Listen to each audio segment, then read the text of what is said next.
Hey guys, so welcome to Weekly League, where I answer questions and all sorts of stuff like that. I think it's a good way to share around knowledge between each other, and it's a good way to pick up some easy tips and things like that. So, yeah, stick around and remember to leave your comments below if you want any questions answered. Like it if you enjoyed this episode, and let's get on to the first question. So the first question is, High Fusion, what do you think about Trinity Force on Kog'Maw? He has a spammable ulti, he can get a lot of Sheen procs. And another thing, this can look a really stupid question, but I want to know your opinion. Do you think some other AP carry can become AD carry? I mean, we already saw some AD cannons and he is supposed to be AP mid. Well, like I always do, I'll answer the first one first. Trinity Force on Kog'Maw. I think he just benefits too much from having more attack speed than that. And you really don't get the benefit of the Trinity Force procs. It's like more worth it to just focus on the auto attacks, like getting more auto attack speed basically.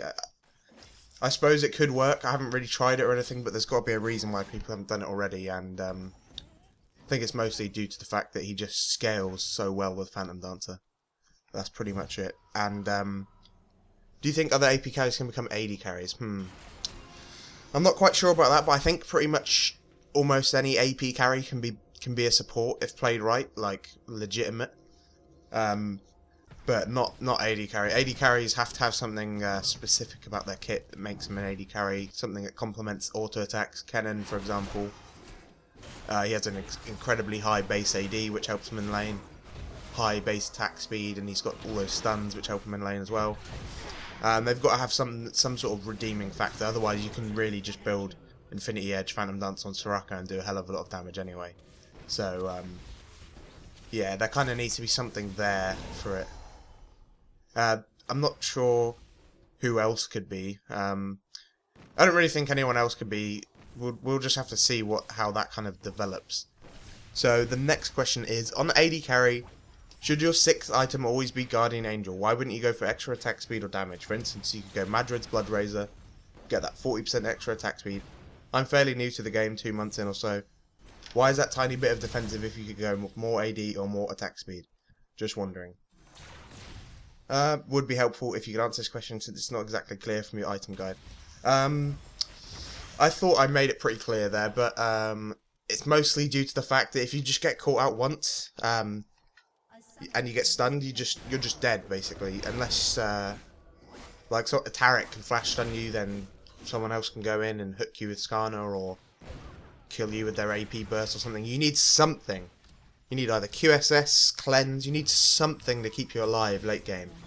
And for a lot of people, it's easier with Guardian Angel. Like, people always flame me when I don't build Guardian Angel sometimes. Like, they have Skarner, and I'll just have QSS instead, or they'll have something else. I'll just get QSS instead and just sort of skip out the Guardian Angel. But I don't think you always need the Guardian Angel no matter what. I mean, I buy it a lot. It's a good item. It's a really good item, especially if you can get it early after getting some damage. But yeah, you definitely need some defensive items as your sixth slot, because if you make a slight mistake, then you just die and you've lost the game. That's pretty much why. That's all it comes down to, really. So the next question is, will Sona be a safe support if those base nerfs go through? She'll be the squishiest champ by far, and bad players will get caught out and will be destroyed. I think the pros will have no issues with this and she'll remain super strong, but it seems first time players won't be able to use her like a poke power and stay alive easy. Yeah, that is the main reason she needed to be nerfed for, because any old noob could just pick her up and own laning phase with her. That was my main problem with her as well. She was extremely easy to do what you needed to do on her. You just mashed a few keys. She did tons of damage and healed for loads. So that's kind of why I didn't like Sona. Yeah, she's getting nerfed, especially her health and like her squishability. I don't think it's much of her damage getting nerfed, but that's just going to mean that other support is also going to have to be good to kill them as well. Like, but I don't know. I think people will just play Taric against Sona now after these nerfs, and I think she'll just get screwed out of popularity again. If she gets nerfed too much, then it's just going to be too easy for people to play Taric against Sona all throughout the elo ranges and just play something like Taric Graves, Taric Ezreal, or Taric Corki, something aggressive, or anything really, and just sort of destroy Sona. I think that's the way it's going to go anyway. Sona's just going to get destroyed by stun supports, and there'll still be good Sonas who are good at dodging the Leona things and the blitz pulls, and good at staying away from Tarek's stun before. But the noob Sonas will get owned now. I think that'll be a welcome change, because she does get a bit boring sometimes. So the next question is, you suggested someone should specialise in one role or even one champion if they want to get good at the game. My question is how to learn those champions, except when you're playing with the team. The solo lanes and AD carry can be very sought out roles and tend to get into locked often. Any suggestions on how to get the role you really want consistently?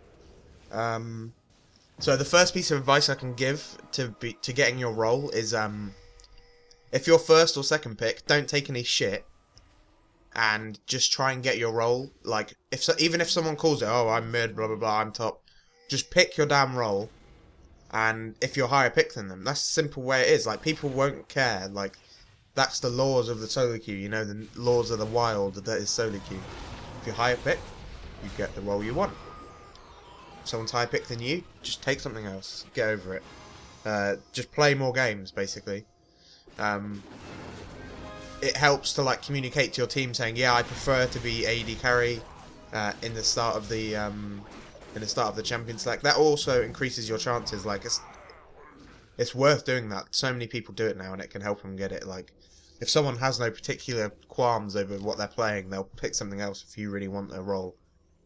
But other than that, you know, you can't really do much more than try to request your role. Pick it if you're higher pick than someone. I can't really think of much else what you can do about that. I suppose duo queuing can increase your chances of getting bot lane if you go with someone. You know, say we're duo queue bot lane. That can pretty much get you that every time if you want to. That can really help a lot. So there's those three options there. But I would say always try to request the role that you want. So yeah, I didn't really get too many questions from last week's episode, but leave your questions below, guys. Hopefully we can get some really good questions going. Get some good insight into things. So thanks for watching. Leave a like if you enjoyed it. See ya.